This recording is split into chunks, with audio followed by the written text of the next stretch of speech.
चला तर आजच्या या खास रेसिपीची सुरुवात करूया. वेगळ्या पद्धतीचं वांग्याचं भरीत. प्रथम कढईमध्ये तेल घेणार आहोत. त्याच्यामध्ये बारीक चिरलेली वांगी घालूयात. आता ही वांगी आपण वाफेवरती शिजवणार आहोत.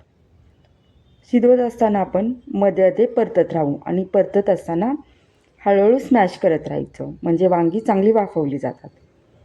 त्याच्यानंतर कढईमध्ये तेल घेऊ. त्याच्यामध्ये बारीक चिरलेला कांदा घालून, मीठ घालून आणि कांदा लालसर भाजून घेऊ. कांदा भाजल्यानंतर बारीक चिरलेला टोमॅटो घालू, ठेचलेला लसूण घालू आणि नंतर कांदा लसूण मसाला.